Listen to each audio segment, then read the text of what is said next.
वो रिश्तेदार थे, वो दुश्मन थे, वो बदले की आग में जल रहे थे।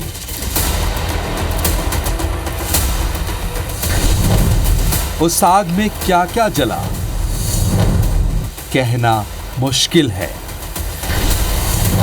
पर जो बचा वो था राख।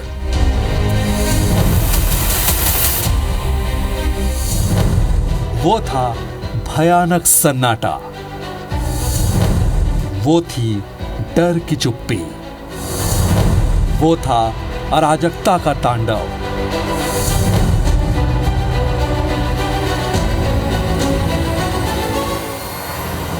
कहानी की हर परत नए रंग दिखाती है, हर अध्याय डराता है। तो क्या है लोहारडीह का पूरा सच?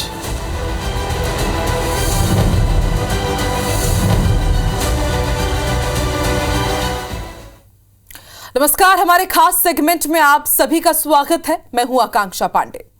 लोहारडीह में 15 सितंबर को जो कांड हुआ उसका पहला पन्ना खुला था आज से करीब 30 साल पहले। जी हां, उस पन्ने पर जिस इकलौते किरदार का नाम छपा वो था रघुनाथ साहू। वही रघुनाथ साहू जिस पर 15 सितंबर के अग्निकांड का मुख्य निशाना था। इसलिए यह जानना जरूरी है कि आखिर बीते 30 सालों में ऐसा क्या हुआ कि पूरा गांव जैसे हत्यारों की टोली में ही बदल गया।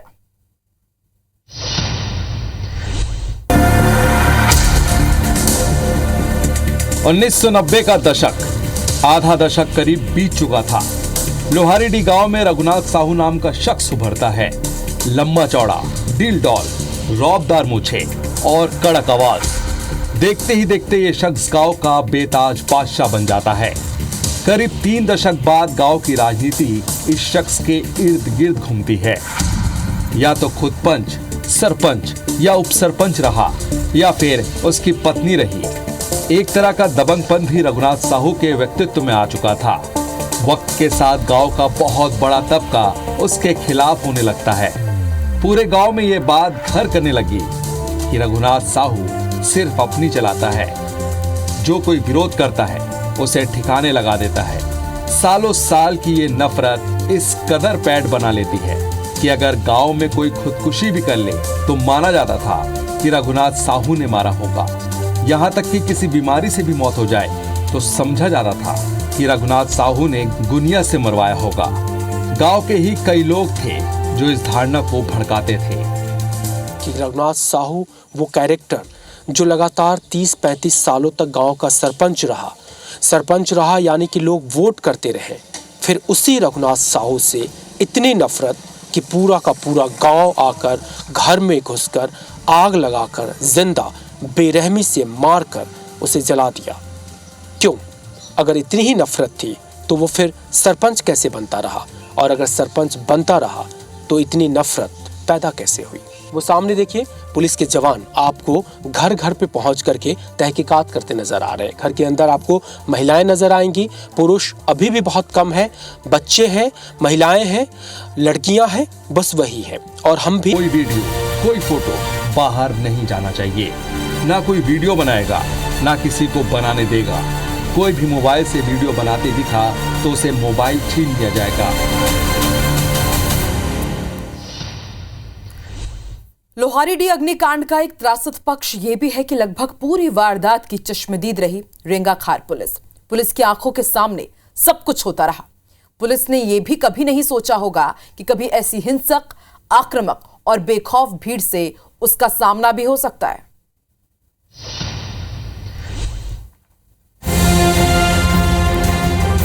पंद्रह सितंबर की सुबह 11 बजे गांव के असामाजिक तत्वों के झुंड ने रघुनाथ साहू के घर पर हमला बोल दिया। सबसे पहले घर में लगे सीसीटीवी कैमरे तोड़े गए।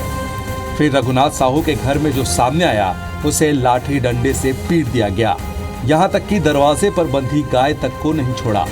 रघुनाथ साहू उस दिन अपनी बीमार पत्नी को इलाज कराने के लिए अस्पताल ले जाने वाला था, इसीलिए उसने अपने दामाद और भांजे को भी घर पर बुलाया था। भीड़ ने रघुनाथ के दामाद पर भी हमला बोला। वो भागकर पास में मामा के घर जा घुसा और किसी तरह अपनी जान बचाई। भीड़ ने रघुनाथ के गर्भवती बहू पर भी हमला बोला। उसके पेट पर लात मारी, रघुनाथ की बीमार पत्नी को पीट पीट कर अधमरा कर दिया। इसके बाद पूरे घर में पैरा बिखेर दिया ताकि जब आग लगाई जाए तो कुछ नहीं बच सके। फिर गैस सिलेंडर में आग लगाकर घर में फेंका गया। घर के दरवाजे पर पेट्रोल डालकर आग लगा दी गई। भीड़ के हमले से बचने रघुनाथ खपरेल छत वाले कमरे में जा छुपा। उन्मादी भीड़ ने उस कमरे में भी आग लगा दी। फिर ढेर सारी मिर्ची अंदर झोंक दी।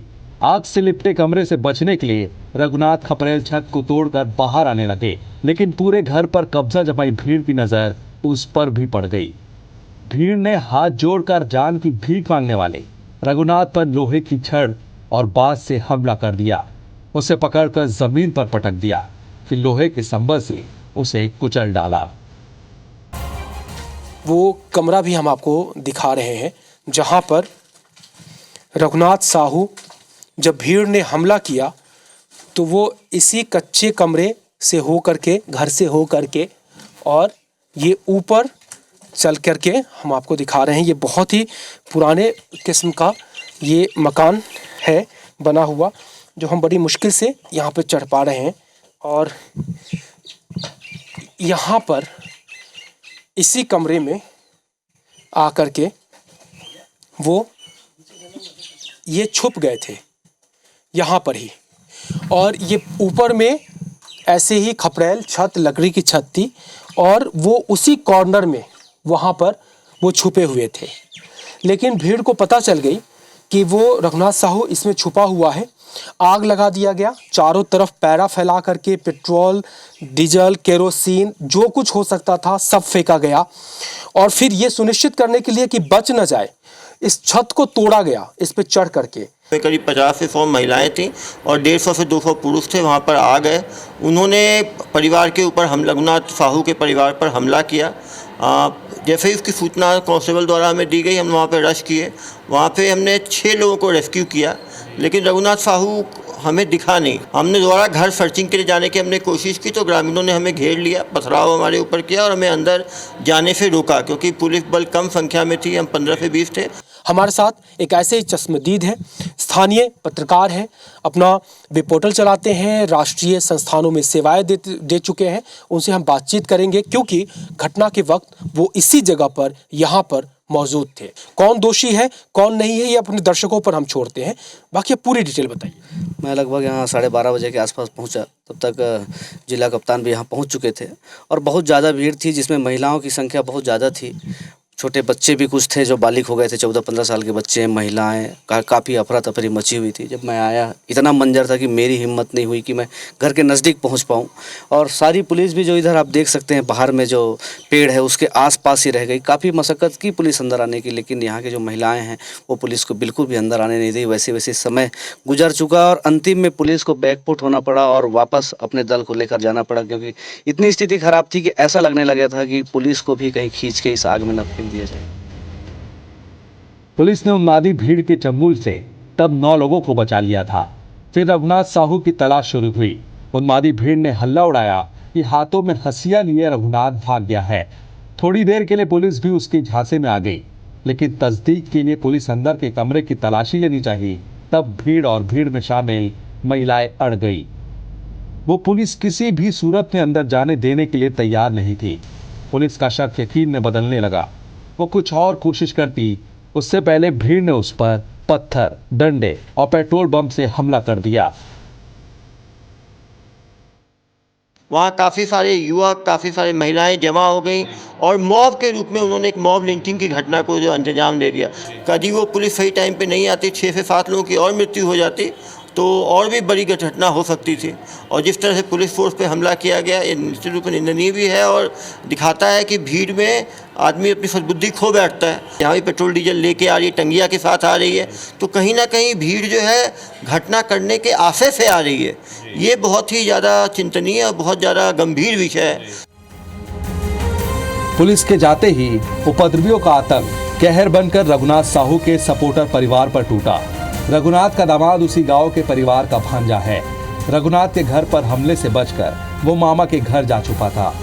भीड़ ने उसके मामा को पकड़ लिया और उसके भांजे यानी रघुनाथ के दामाद को सामने लाने की मांग करने लगा। उमन कहा कि लोग लड़का 1 साल के लड़का हो या 6 महीने के लड़का हो पूरा लगे में डालो, दोनों घर जलाओ, जान से मारो, ऐसे कहा है। तब फिर मैं लड़का मान ला पूरा भगवान खोली में बैठा रहे हूँ। ओखर बाद ही मैं देखा रहा हूँ कि मन का करते कह के मम्मा घर गिन और मम्मा घर गिन उनका घर ला जलाइन। ओखर बाद फिर हमार घर आइन दरवाजा ओ पार के नहीं टूटी सो पाला दतकिन। ओखर बाद ए पार के टूटी ए पाले घुस के ओ पाला खोल के गाड़ी वाड़ी सब ला जलाइन, इहुल जलाइन। तब फिर जलाइन और भागिन सकरी उकरी लगा के कि मरी ऐसे कह के। तब फिर भगिन तब फिर मैं हाँ उमला चिल्लाया कि आगिल बुझाना है उठो ऐसे कह के। तब भगवान रूम ले मन उठी तब बुझवाया, तब बुझवात रहा नहीं। तब फिर ममल मारे ना उहुल देखे हो मैं हाँ। भारी दलबल के साथ पुलिस गांव में प्रवेश की तो सब कुछ शांत हो चुका था। गलियां खाली थीं, लेकिन तभी घर की छतों से पुलिस पर पत्थर और पेट्रोल बम फेंके जाने लगे। पुलिस ने अब सख्ती के साथ निपटाना शुरू कर दिया। घरों से खींचकर उपद्रवियों को बाहर लाना शुरू किया। पलड़ा कमजोर होते देख गांव के उन्मादी भी भागने लगे। पुलिस ने रघुनाथ और उसके परिवार के लोगों की तलाशी शुरू की तो उनकी स्थिति देख पुलिस भी हिल गई। कोई कनस्तर के डब्बे में छिपा था, कोई प्लास्टिक बर्तन में, तो कोई घर के पीछे जंगल में डूबा हुआ था।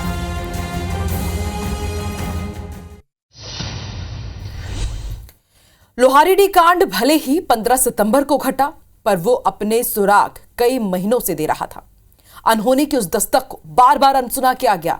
और सच तो यह है कि इस कांड की उल्टी गिनती 1.5 साल पहले रघुनाथ साहू के भांजे रोमन साहू के घर पर हुए अग्निकांड के साथ ही शुरू हो गई थी।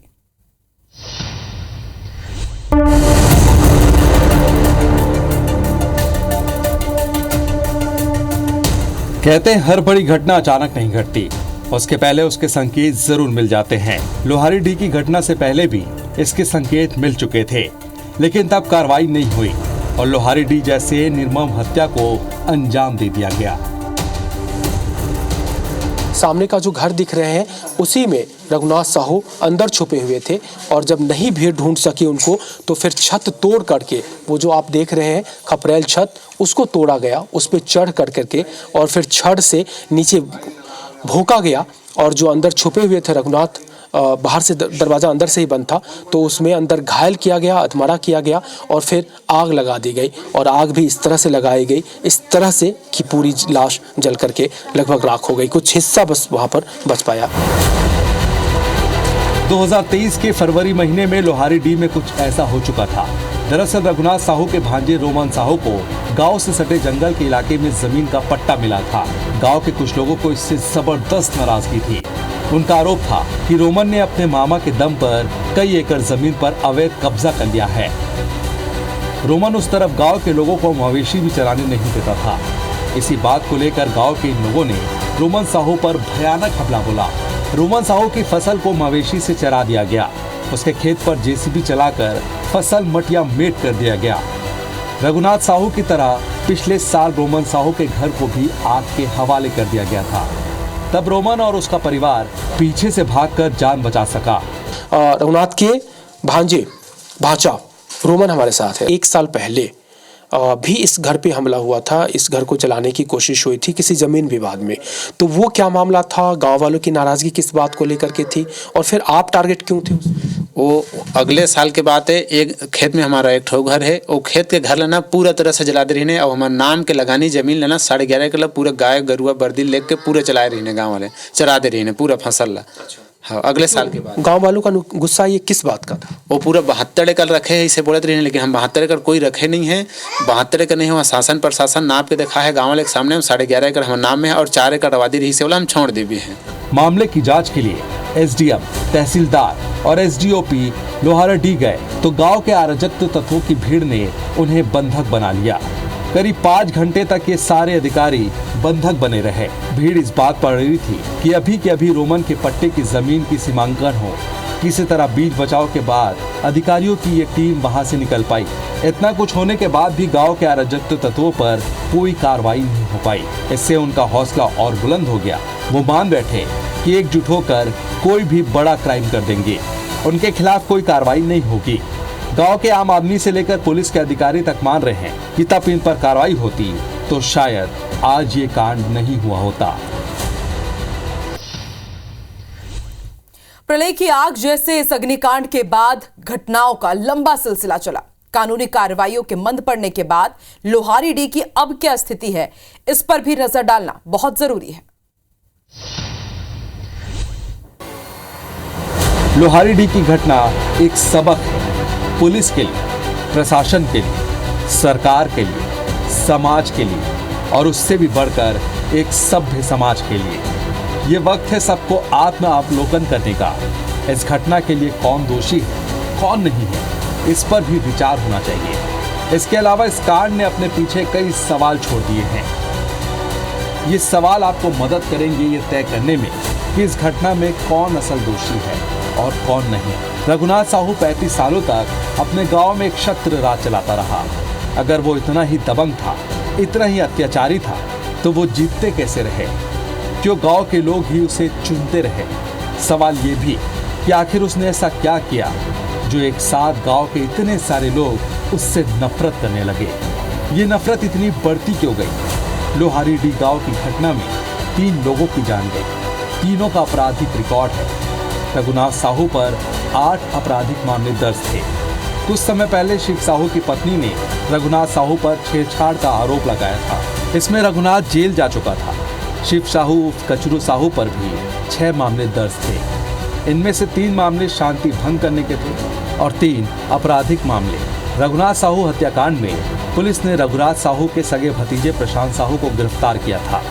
रघुनाथ साहू को लोहे की छड़ से घोंपकर उसे जिंदा जलाने का मुख्य आरोपी वही है। पुलिस कस्टडी में उसकी मौत हुई है।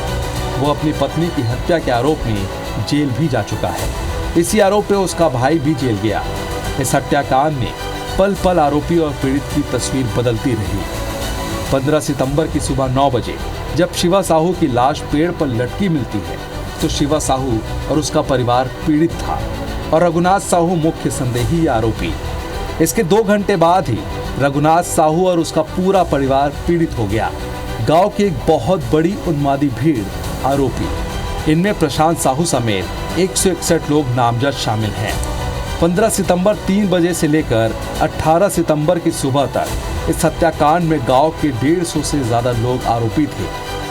लेकिन प्रशांत साहू की कस्टोडियल मौत होती है। ये तमाम आरोपी पीड़ित बन गए। अब पुलिस और सरकार आरोपी बन गई।